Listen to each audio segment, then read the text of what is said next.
Hello বন্ধুরা, এই দেখো আমাদের গাছের কাঁঠাল ধরেছে, একটাই কাঁঠাল ধরেছে। তো বর আজকেও কাঁঠালটা পারবে বলছিল, তো আমি বরকে বললাম দাঁড়াও আজকে আমি কাঁঠালটা পারি। তো বর আমাকে বললো তুমি পারবে না, মেয়েদের অত ওস্তাদি করতে হয় না। তো আমি বললাম মেয়ে মানুষ বলে কি কিছু করা যায় না, আজকে দেখিয়ে দেবো মেয়েরাও সব কিছু করতে পারে। তাই তো বন্ধুরা, যারা যারা মেয়েরা আছে তারা আমার সাথে একমত হয়েও।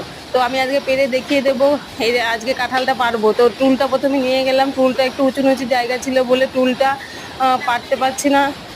তো এখন উঠলাম, দেখি উঠে এখন কি করা যায়। আস্তে আস্তে উঠলাম, ভাবছি পারতে পারবো কি না পারবো। তো চ্যালেঞ্জ তো নিলাম বরের সাথে, না পারলে মান সম্মান পুরো নষ্ট হয়ে যাবে আমার আর মেয়েদের সবার।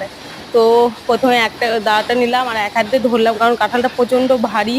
দু হাত দিয়ে ধরতে পারছি না, কারণ দাও নিয়েছি এক হাতে। তো একটু একটু করে কাঁঠালের ডগায় একটু একটু করে কোপ দিচ্ছি। তো একবার দুবার কোপ দেওয়ার পরে ভাবলাম যদি একবারে কোপ দিয়ে দিই জোরে, তাহলে তো আমার হাতের উপরে কাঁঠালটা পড়বে আর আমি এক হাতে তো কাঁঠালটা ধরতেও পারবো না। তো কাঁঠালটা প্রচণ্ড ভারী ছিল, তো ভাবলাম তাহলে আস্তে আস্তে একটা করে দুটো করে কোপ দিই। তারপরে ভাবলাম যে কাঁঠালটাকে ঘোরাই। তো দাওটাকে আমি গাছের ওপর রাখলাম, তো রেখে কাঁঠালটাকে আস্তে আস্তে করে ঘোরালাম।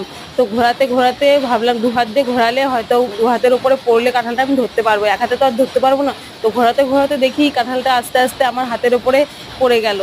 তো ধরতে পারছিলাম না, প্রচণ্ড ভারী। তো আস্তে রেখে পরে রেখে দিলাম নিচে।